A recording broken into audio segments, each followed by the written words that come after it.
Thank you, Heavenly Father, for allowing us to use that song. We're just praising and thanking you and asking for the healing of the land, Lord. It was brought to us back in 2013 by a pastor that came to our land. And he said that God sent him. And he says, he told me to tell you this. He said, it's really, really important to pray for the healing of the land. If the land can heal, the people heal. Yes, yeah. This is our mother. So we pray for the healing of the land and our children and our people can heal. Lift up that spirit, that darkness that's been coming down upon us and trying to take away that light that burns within us and trying to put all that dark, ugly stuff in us. Drugs, alcohol, all of the ugly things of the world. That spiritual war that we need to get prayed up every day and asking for guidance and understanding. So with the waters are crying. You know, all the homestead out there, you know, these are our relatives that live in this waters. You know, and I've spun around here, you know, it says, pray for us. You know, we're out here. So they're also grieving for their losses. You know, and as human beings, you know, these are our relatives and sisters. You're not alone. No, siam, siaya. So hila quinasanat tacho tiakaya siam anastalacha. So kadem sanasnat. It's true, my heart is glad to be here with each and every one of you. Welcome to Lummi Elders Speak for Wednesday, March 16th, 2022. My English name's Freddie Lane. My traditional name is Sol Kadem. We're reaching out with tonight's guest, Sidki Kadem, Uncle Douglas James of the Clackamas people of the Lummi Nation. And we're here we're here to talk about life skills. We're here to talk about our love and teaching and our appreciation for our elders.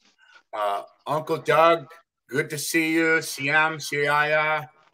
We just want to learn a little bit tonight, Unc, from your teachings, from your elders when you was a young boy growing up, when you was a young man here at Lummi Nation. We just wanted to share this next hour with you and some questions. We'll talk about Lolita. We'll talk about life skills and teachings. And so, Unc, just really good to see you. Love you. Good to see you around our virtual fire here with Lummi Elders Speak. ACM, go ahead, Unc. I want to say hi, Scott, to each and everyone out there. You know, my hands are out to all that are out there that are chiming in. Just want to run down my family line. My father, Joseph James. His father was Walter James. His father was Peter James. And that comes from our Duwamish side of the family. On my mother's side, we go back over to the Skallalams. And her father was Simon Jefferson. His father was Thomas Jefferson. His father was Thomas Jefferson. And his father was King George. And his father was Chief Statithalam the Younger, who married Princess Nanaimo on the Sklallalam side. His father was Chief Statithalam, chief of all Sklallalam people. But anyway, I just want to say thank you to each and every one. So reaching out to you and asking the Creator to bless this time that He set aside for us, for each and every one that has gone through some troubled times in the last 2 years of the pandemics. And we're just asking, you know, that we can go back in time, back when our elders tried to leave us some snuff and some teachings. I spent a lot of time with my grandfather, you know, when I was growing up, you know, and he always, his name was Walter James. He was always taking me out fishing with him. He was teaching me how to fish out in the river and to fish out into the bay, how to set a fish trap. And he shared things with me out there, you know, and he was telling me when I was about 7 years old then, telling me, you know, to always pay attention. He said, if somebody's going to take 5 minutes out of their life to share a teaching with you, he looks at me like that and he says, you damn well better listen, because if you don't listen, you might not ever get that teaching again. And these elders are telling you that for a reason, because somewhere down the line, when you least expect it, you're going to get that aha moment and you're going to truly understand what our elders have been trying to tell us.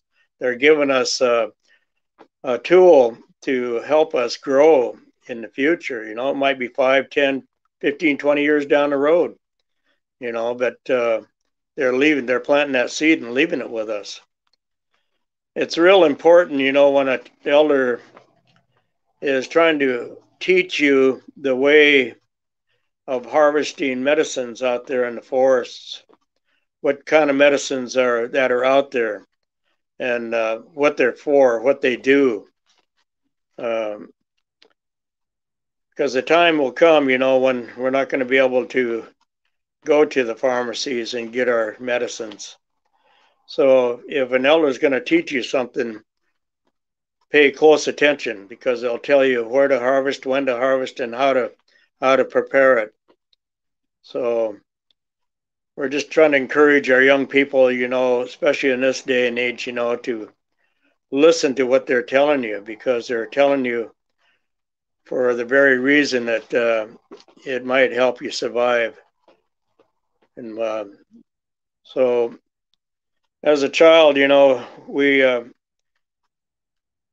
had some really close times with our family, you know. I mean,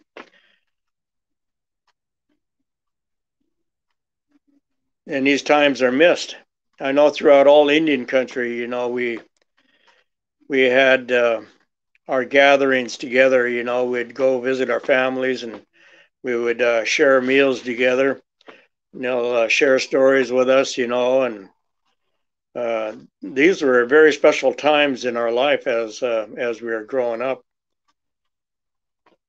We learned how to pay attention. We learned to be seen and not heard. As children, you know, your parent, the elders are passing on teachings, you know, and you're not to be wiggling around. You're not to be giggling or playing around, you know, when this is going on. You sit there and you keep still.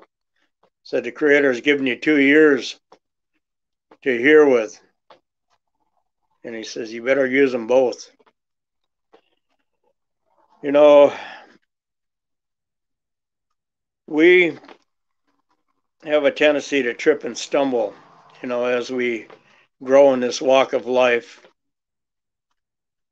And they tell us, you know, a lot of times there's going to be somebody that's going to reach out to you and lend you a hand, help you back up and teach you, give you some encouraging words to help you take another step in this life. It's like a child. You're watching a child take their very first steps in life, and the child would fall down and giggle and laugh, and sometimes they'd fall down and they would get hurt and they'd cry, but somebody would always come to lift them up and encourage them to take another step, to help them take another step. They're telling us that that's the way this life is. I don't care how old you are in this walk of life, but at one time or another, you're going to trip and stumble. It could be in your physical life, your spiritual walk, your religious walk, whatever it might be. You know that we're always going to fall once at one time or another. You know, and so pay attention when somebody needs a hand up, not a hand out. You know, and they're saying always, always learn to reach out to one another. You know, because what comes around goes around. If you give out them good vibes, good feelings, and you spiritually encourage somebody, do so. Pray for them at that very moment in time. Ask them. They're telling us, ask them if I can pray for you. And that little prayer goes a long ways. There's a lot of power in prayer. And they're always encouraging us to reach out. If you're moved to shake somebody's hand, do so at that very moment. But in the pandemic time, be careful. But that's the way it was brought to us, you know, a long time ago as we were growing up. You know, and they're always encouraging us to learn. You know, they taught us how to fish the rivers.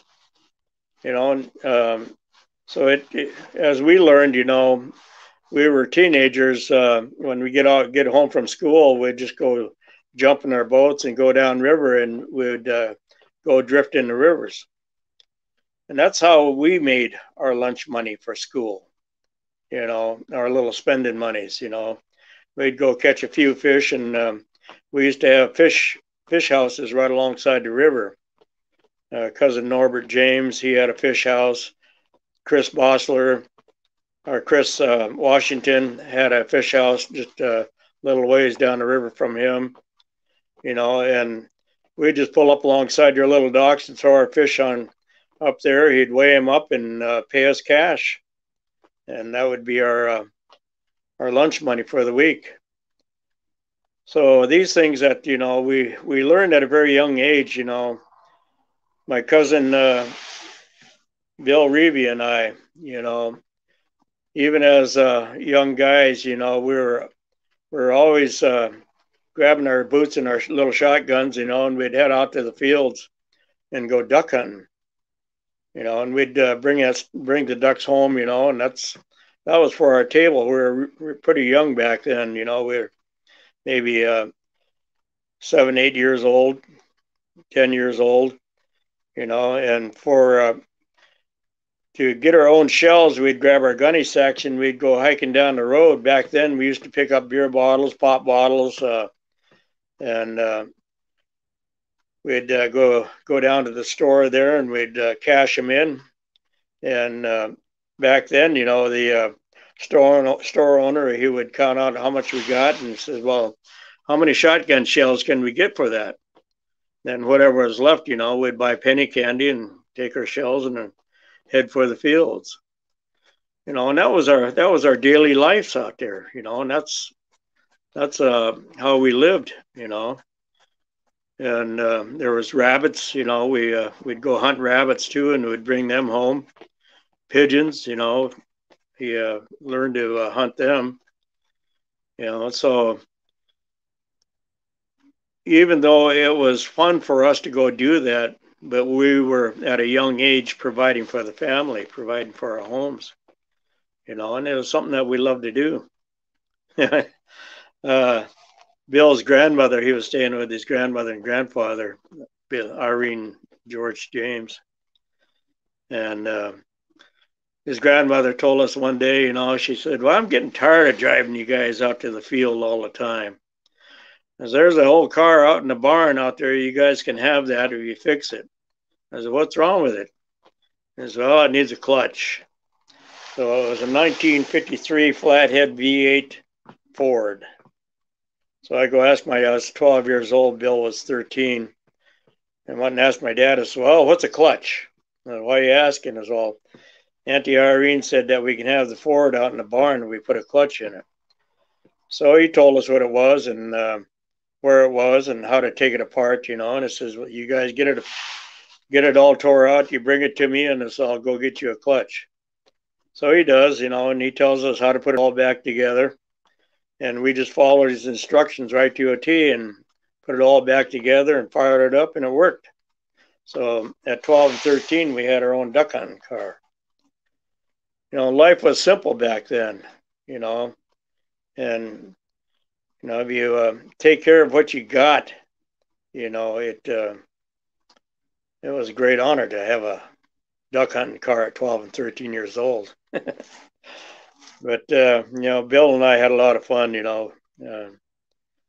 So, you know, that was from paying attention, you know, to what the elders are telling us, you know. And so nowadays, you know, it's a tough thing to do to even have that concept of handing a gun to a young person like that, because everybody's terrified, you know, the way this life is now. But, you know, going back to the old ones, you know, and listen to the elders, you know, it really did matter. You had an opportunity to grow up faster and be more responsible, you know, if you truly listened to what they're trying to tell you. And that was a way of life. Life was simple, but it was really meaningful. And when you got scolded, it was because they loved you. You know, and when they give you a verbal spanking, it's because they love you. I'd rather have a verbal spanking than a physical one, you know. But you know, but you always remember, you know, you get that swat on the behind, you know, and you're going to remember why you got it. And same with a verbal spanking, you know, you'll always remember that my grandfather told us for a very reason. It says, if I tell you to stay put until I come and get you, you darn well better stay there. And we learned the hard way, yeah. One good whipping and that was it. Did you get spankings, Unc? Say again? Did you get spankings? No, not very often. Only took once. Yeah. Yeah, growing up, my brother Joel, my older brother, and I, you know, we spent a lot of time down in Renton with my grandparents down there, you know, until they moved back home up here. Yeah, so, yeah, you know,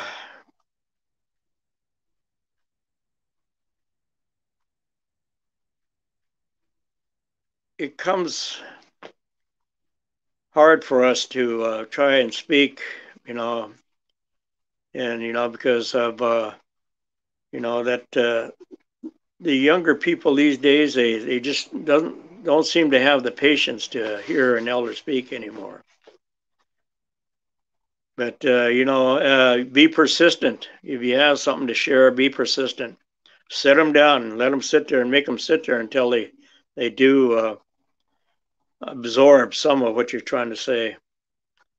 We can't just let our kids just wander off into the dark and don't know where they disappeared to, because they didn't have any teaching. Yeah. So there's a lot of history in what the elders say. I had somebody tell me, that there's a lot of books out there with a lot of wisdom. They're referring to the elders, that go visit them.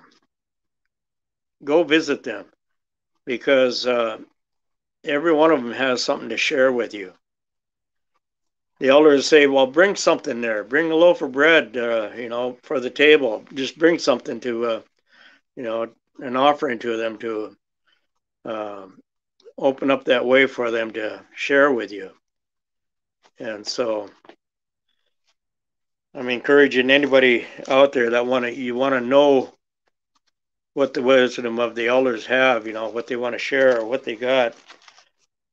Take that time and that breath of time out of your lives to go visit with them. So, let's talk about Tokatai. Skallichuktanat. I was just thinking about her the other day here too, and it was our late chief Silik, her a new name. And so Caleb and some of our other part of our crew went back down to Miami there, and we carried that name down with us. And we went right down to the Sequarium, and we announced her new name over the loudspeaker, and we hollered it out that we're renaming you. And the name that she received was from the village site from where she was captured in that Penn Cove off of Whidbey Island. There used to be an old village there, and it's called Skallichuk. And so the chief called her Skallichuktanat. The Tanat is the female version of a name. So Skallichuktanat. So,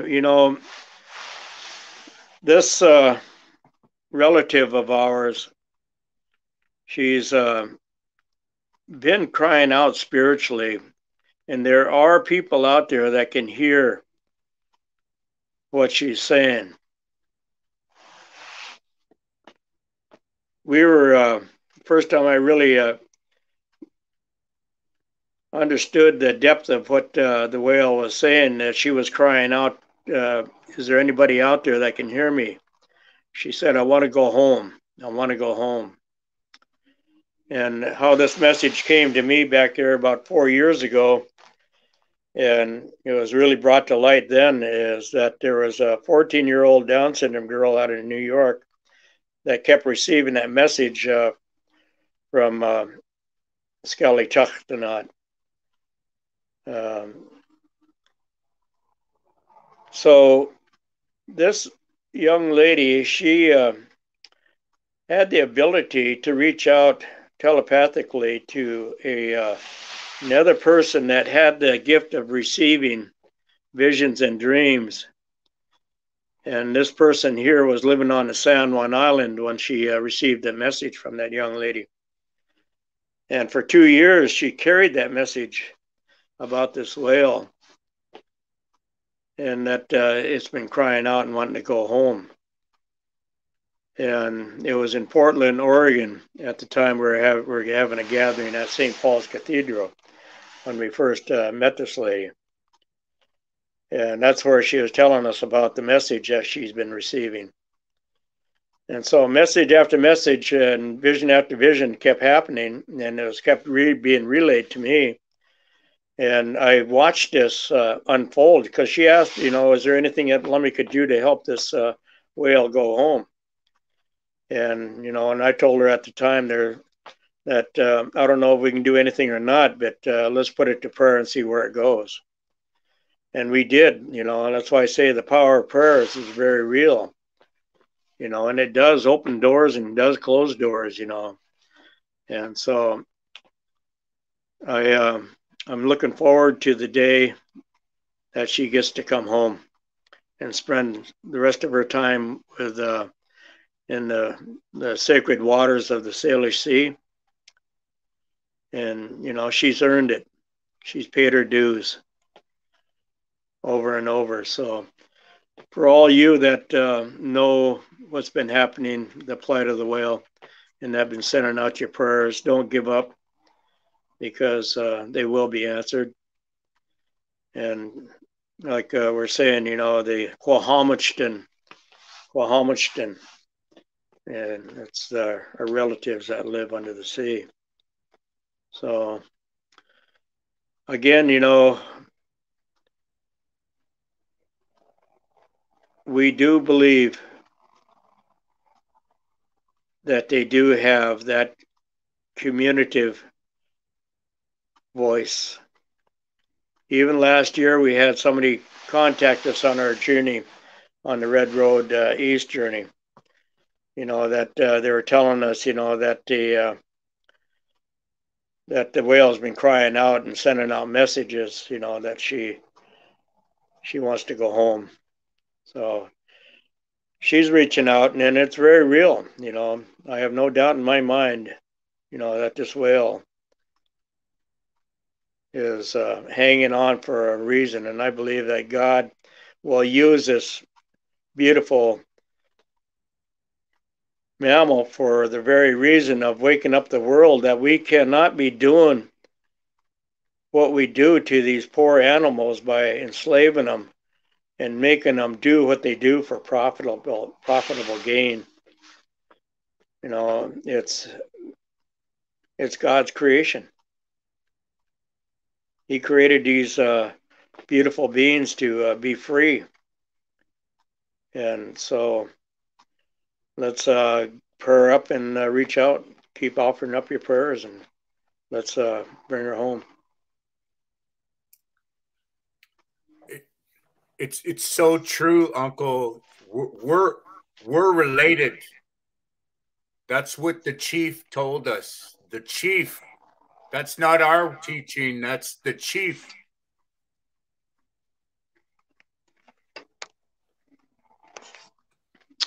Yeah, I'm having technical difficulties with my speaker here. Yeah. We can hear you good. Yeah, so what was your next question? About the chief and the naming of Scally-Chucktanot. The naming of Tokatai.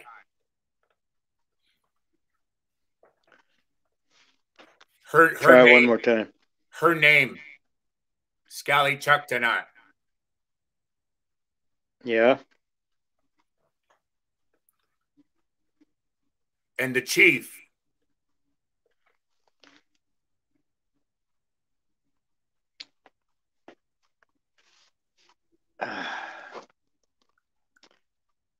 I am having really bad time with my phone here. That is not working. That's okay. Tell us about what growing up when you was a kid and where you went to school.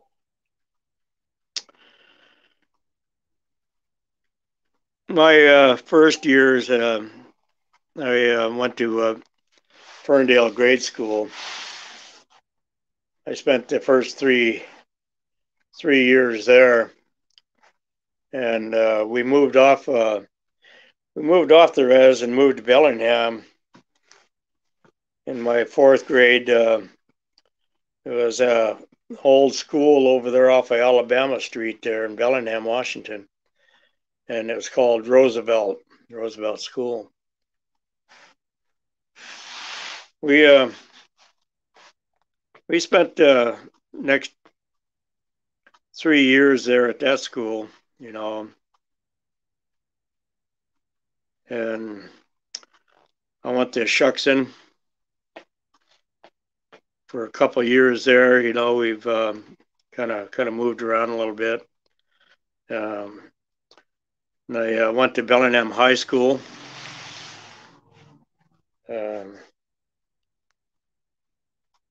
I didn't quite complete it there, you know. I mean, at the age of, I think it was the 10th grade, I dropped out. And I ended up working out in the woods at 16 years old with my father and my uncle Tom Jefferson. They taught me how to log out there at 16 years old. I learned how to set chokers and how to do whatever we could do for, you know, to help out there in the woods there, you know, and hooking up logs and loading them up there, you know. And so again, you know, that if you have an opportunity, if somebody's going to, like, again, you know, teach you something, learn everything there is to learn about it. My grandfather says, don't ever limit yourself to one thing in life. And he says because you,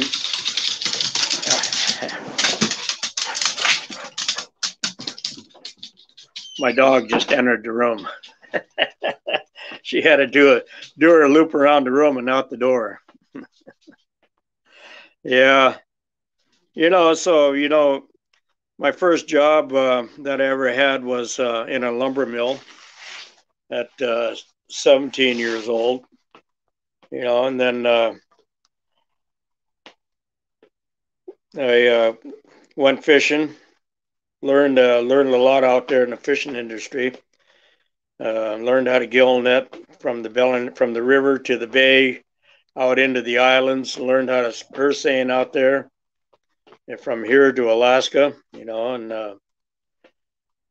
at the age of 19, you know, that 16-year-old tricks that my father and uncle showed me about hooking logs out there, choking logs in the woods. At the age of 19, I learned. I used that on a job I had out there at Sudden Valley, and it changed my whole life. That one trick that they showed me turned my whole life around, because that opened up the door for me to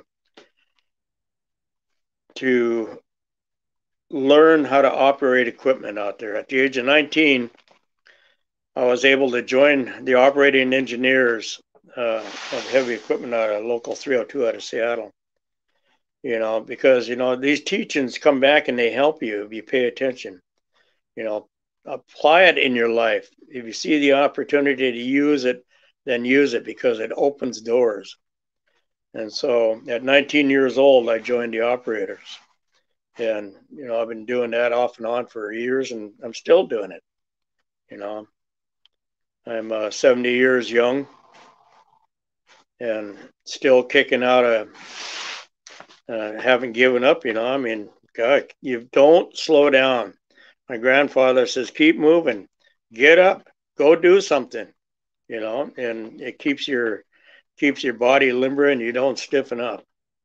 And to this very day, you know, I still do that. You know, my grandfather, he was up before daylight every day. 4 o'clock in the morning, before we go fishing, he'd have rolled oats, a poached egg and toast, and orange juice. And that was our breakfast before we went fishing, you know. So anyway, you know, that's all part of life, you know, and it's part of growing up, you know, because it teaches us how to listen and pay attention and apply your teachings to another part of your life. Use it, because they're giving these teachings to you for that very reason.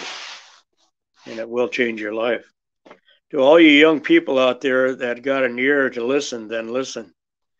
You know, and, you know, on another note, I would like to share with you guys, you know, that as you get older in age, you know, I never knew what a colonostomy was. I heard, you know, that you should go in and get checked, but I didn't know when, you know, because, you know, I never got sick. I mean, I never took medications, didn't have to take anything, and to this day, I still don't anymore. Went through cancer treatment last year because I ended up with colon cancer. By the time I went in and got a colonostomy and found out what was going on inside, I was already at stage 3. So to anybody out there that's got an ear to listen, don't wait until you start spotting signs of something's not right. Get in from 45 on, I would say, you know, go make an appointment to get a colonostomy, because that's the one they say it's a secret, that's a silent killer. It sneaks up on you before you even know what's going on. And if you don't catch it, it'll definitely take you out. And I just praise and thank the Lord, you know, that He allowed me to catch it in time, you know, and we whipped it. And so to this day, I'm cancer free. So anyway, just a little heads up out there, you know, don't wait. If you're starting to spot blood in your stool, check it out. Uncle, Heed the warning. Uncle, what were the elders like when you was growing up? They were really they were stern. They weren't afraid to hurt your feelings, and they don't care if you weren't their kid or not. And they'll jump on you. Get over there and sit down. You know, you keep your mouth shut and you listen. And, you know, in a lot of services, I remember, you know, in our old gymnasium, you know, where we used to have our dinners after the funeral services, you know. And I witnessed, you know, from sitting there just listening to these elders, one after another would get up and start speaking to the people. And they were teaching them how to take care of themselves. They're telling you for a reason, you know, that you got to slow down. Don't get in too big of a hurry. They're telling you if you lost a loved one, said don't get behind that wheel and start driving. You let somebody else drive for you, because your mind wanders off too quick, and you're not paying attention like you would normally. So don't think that you're tougher than you are, you know, because your mind can get distracted real quick. But they told us things like that, you know, you put things away. They can put your loved ones' pictures away for a year, you know, one after another would keep telling them things like that, you know. And I said, cover up your mirrors while you're dealing with the services, you know, and don't let your children go outside after dark. Don't let your children eat outside after 4 o'clock, you know, when death is in the air, you know. And so they're telling us that for a reason over and over, you know, not only for the protection of the kids, but all of us, you know. They're telling us, you know, said you don't be crying into the night. You know, they tell us, you know, when your loved one is laid to rest, don't be calling out their name. Don't be crying for them, because they'll have to come back and see what's wrong. And so our elders kept telling us that, you know, and it was amazing, you know, to watch one after another, you know. And I thought, man, these guys just go on and on and on. As a kid, you know, you seem like you're there for hours while you are, you know, but you learn to be patient, you know, and you're made to sit there and listen to it, because it does come back to us. And we had an elder that just passed recently, you know, and he was telling us, you know, the teachings that we heard when we were kids and to the age that we're at now when we started speaking, these are echoes. They're echoes of the past. You know, when they come echoing back into your ear, it's like the teachings, you know, you don't know why they're giving that to you. Why are they telling me that? It's because when the time comes for you to get up, if you're going to be a speaker on the floor, these teachings will come ringing back into your ears. And it's amazing because it's like a piece of a puzzle. You don't know where it's going to fit, but you tuck it away here in your treasure chest of your heart, that teaching that they gave you. And I don't know, years down the road, you know, you're going to see, hear, smell something or hear something, and you're going to understand why they told you that 5, 10, 15 years ago. You're going to get that aha moment. You're going to take that piece of puzzle out and you're going to see where it's going to fit into your walk of life right then and there. Then you're going to understand what the teachings are. They give them to you for a different time in life. You know, so listen. It's not going to hurt your kids' feelings one bit. Well, if it does, you know, then make them sit there and listen and keep still, because it will come back and help them in their families in the future when they have family. Let's talk about the prophecies. You know, the prophecies of why we protect Mother Earth.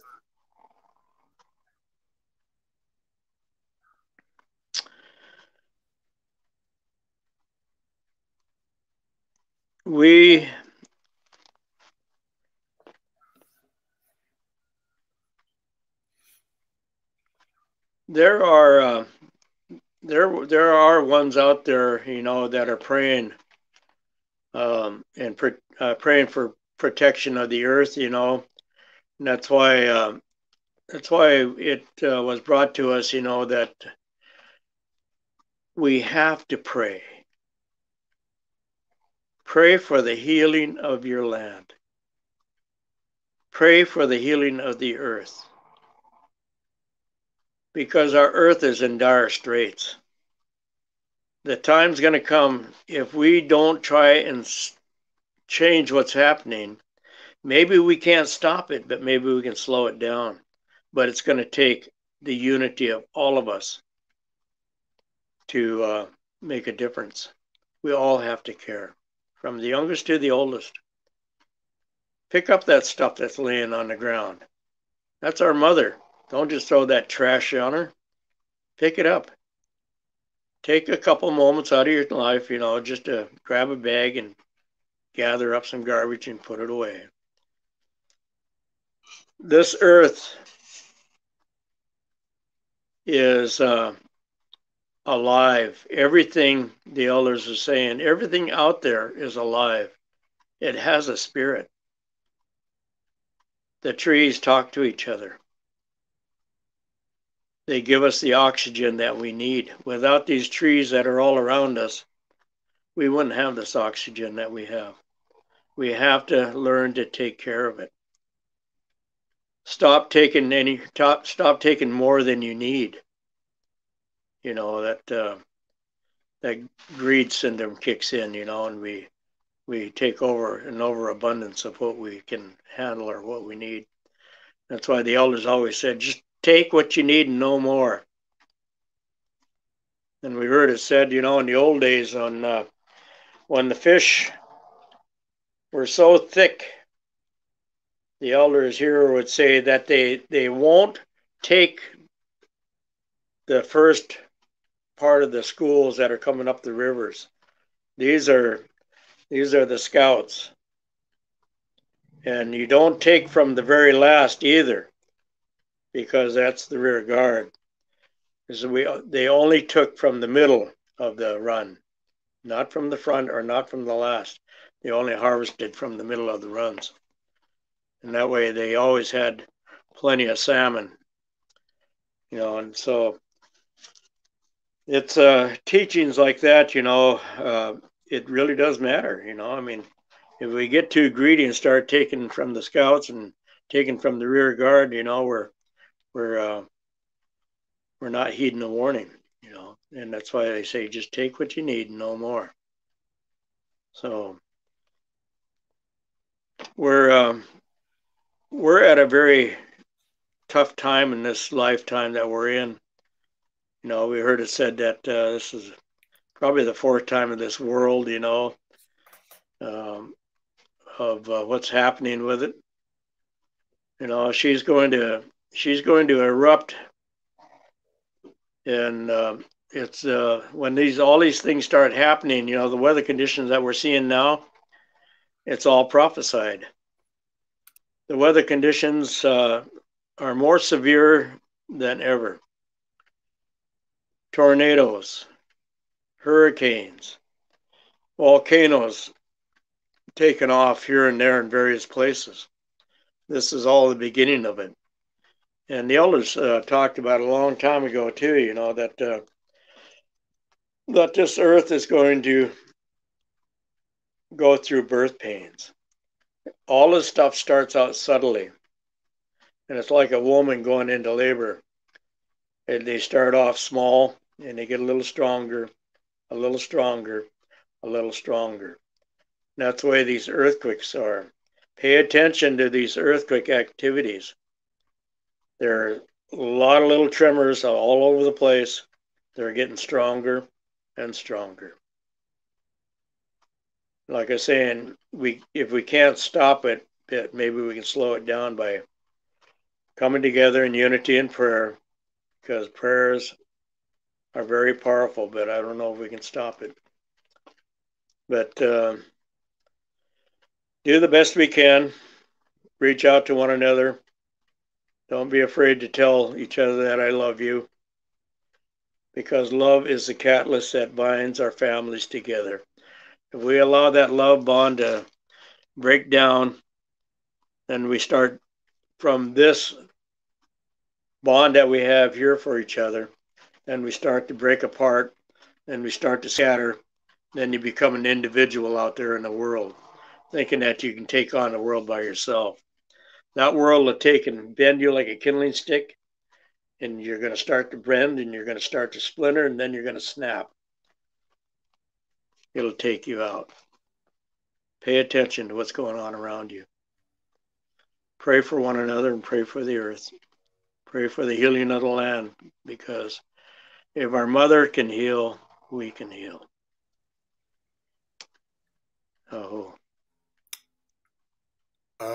Uncle, I guess in these last 10 minutes here, what would you share with the young people, the junior elders? What would you share with them, the most important right here, right now?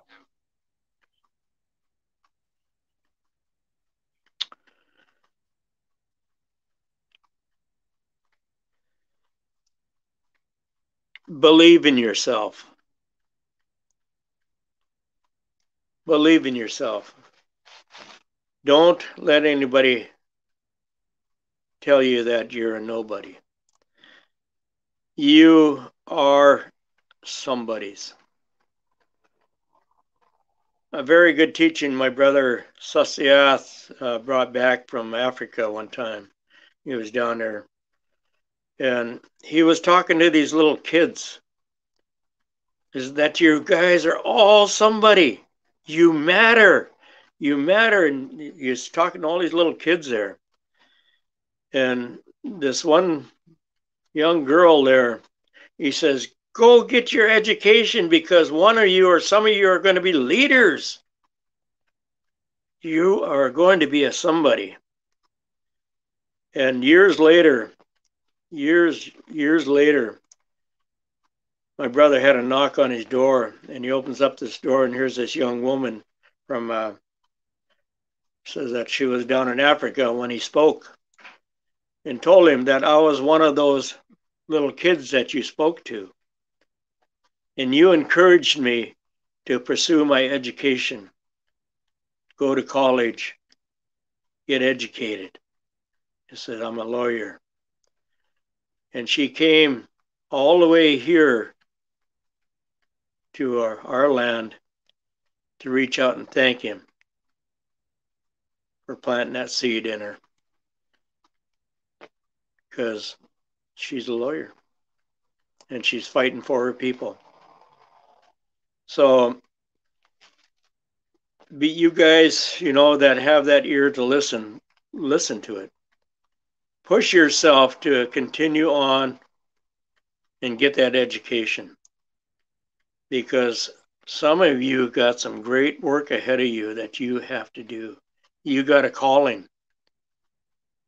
And some of you are going to be the ones that are going to back these people up, because we all have to work together. It's like one time I was watching an anthill, and when I was pretty young, and I was watching them, and every one of them had a job to do. I was watching these little ants over here carrying something back to their nest. It was part of a leaf. But that little part of a leaf added to the overall whole that fed their whole community. Even if it's just a little piece, bring your piece to the altar. Bring your piece to home. Reach out to somebody. Get your education.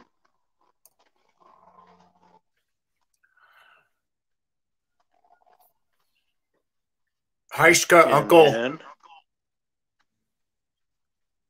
Any final words you want to share with? I know you don't like to talk about when you've seen a UFO or had a Sasquatch encounter, but you want to throw anything in there?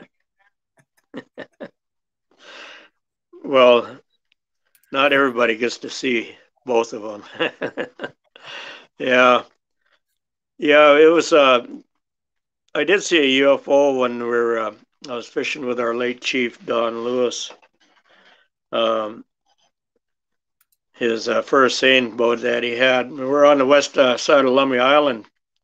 It was overcast but calm, and I was running the power skiff that day, and my friend Richard Warbus was on deck, person like that. It was after we closed up and we're hauling our gear back, and I'm looking out toward the next big island down below us there, and it was called Cypress Island.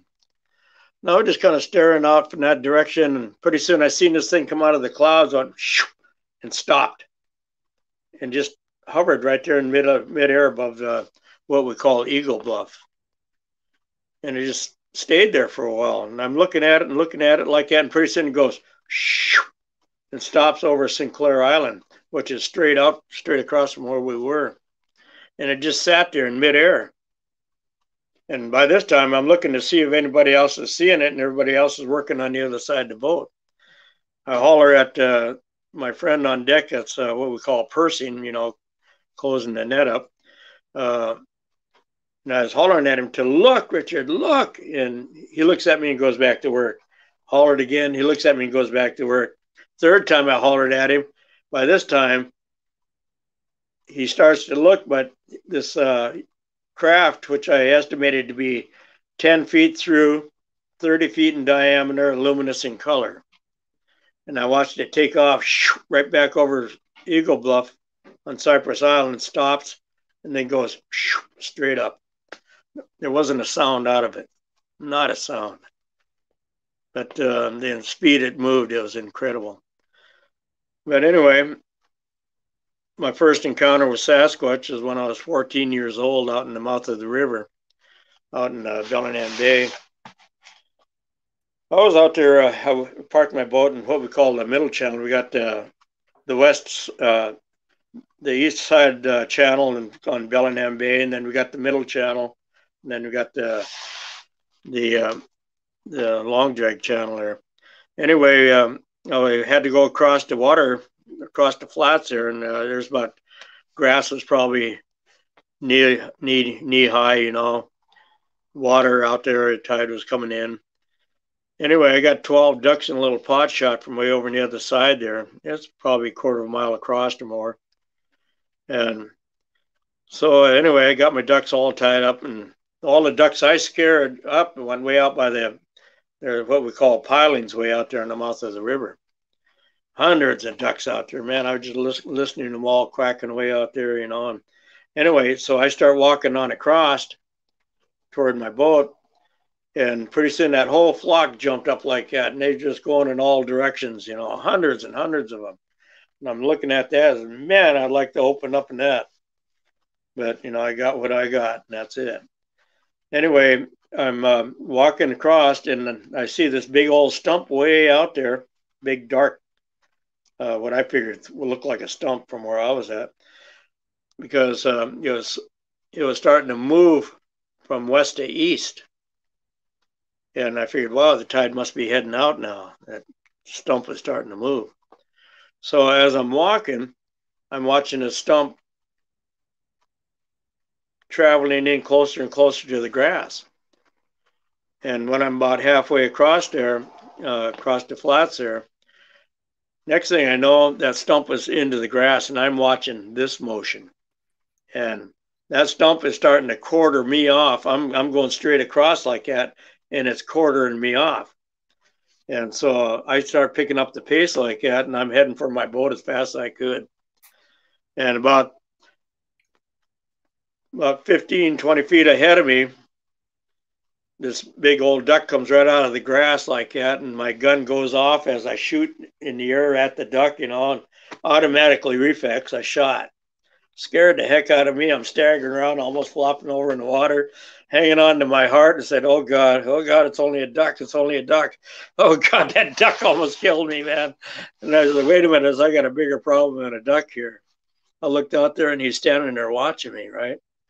I said, oh man, I got some ways to go yet. And I took off booking, man. And I finally got to my boat, you know, and untied, threw the ducks and untied, you know, and pushed out. Got way out in the middle of the river, you know, and it's only about 5 feet deep out there, right? But I'm drifting down the channel, and I got an old 35 horse. I had to wrap the rope around and pull, and I'm drifting into the bank again. So I pushed way out, drifted down again, and I finally got the motor running, and now I'm stuck in a sandbar. So I look, and this Sasquatch is still walking toward me like that, right? I figured he must be about 150 feet out there yet, still coming. And I'm trying to figure out how I'm going to get this boat moving. So I start rocking the boat like that, and inch by inch, I start moving ahead, giving a little more gas, a little more, you know, and I'm only gaining 1 inch at a time every time I rock. But eventually I finally got the boat moving, and I figured the Sasquatch is probably 75 feet from me and looking right at me and coming straight for me like that. As soon as I hit water, I was gone. I get home like that, and my dad said, what the hell are you? Your eyeballs are this big, he said. So I told him my story, and he said, hell, son, how come you didn't give him any ducks? That's all he wanted. I said, hell, Dad, I guess all I could do was think of getting out of there. It was me and him, and he was bigger than me. Yeah. So he's real. I seen him. Yep. Yeah, that's my story, Uncle, and I'm sticking to it. But again, you know, I want to reach out to you young people once again, you know, to just please pay attention, you know. When these elders are sharing something to you, you know, don't doubt them. Don't question them. Just listen to what they got to tell you, because you don't know what they're giving you. They could give you something that's going to change your life, you know. And it really does open doors and closes doors behind you. Pay attention. OCM. OCM. Siaya. Thank you, Uncle Doug. Thanking each and every one of you. This closes out our hour with Lummi Elders Speak. My guest tonight was Sidki Kadem, Douglas James of the Clackamas people, enrolled citizen at the Lummi Nation. We'll be here every Wednesday at 5 p.m. Pacific. And don't forget, we're doing our World Water Blessing Day ceremony this Sunday, March 20th, 2022. And we're starting at 12 p.m. Pacific time. We'll be in Maui, Miami, Minneapolis, and around the Salish Sea. With that, we'll close with our video. I want to thank my producer, Annette Martinez, all the way in Albuquerque. Thank you, Annette. And we will close off. See you next week. Join us on Sunday, wherever you are. Just go live and share your water blessing ceremony. Good night. God bless. And we'll see you next week. ACM. All right.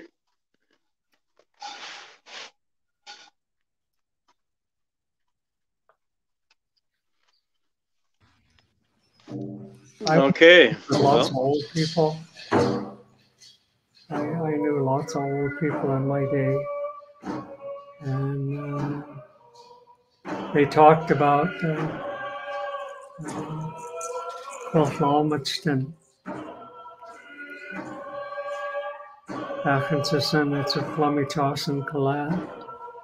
Gansa Salo, Quanasanatachal, Tlatsanatop, E Achansats Huyam, that's a Kotlama, Taskino, he's Tashuyam, that's a Flammy. An elder came to my house. And he came right in, he sat down. I come to tell you a story of your people. And he said, you remember this now, the story of Lummi, the blackfish or the killer whale. And it's a long story, but they come from the people that live under the water. And a young man went down and he saw the people that lived under the water. But everything in creation are all our brothers and sisters and our relatives. That's why we have to respect everything.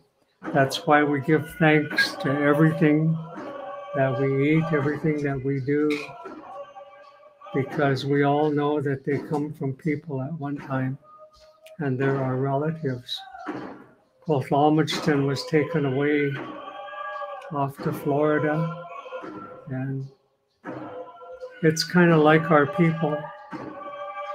When the government and the church came in, they took our children away to parochial and government schools. And they tried to take away our culture, our history, our language, our values, and our families.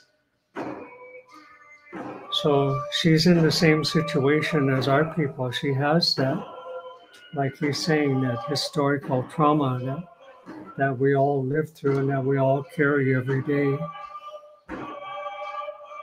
But we need to strive to maintain our identity as to who we are as a people and how we're related to Lummi.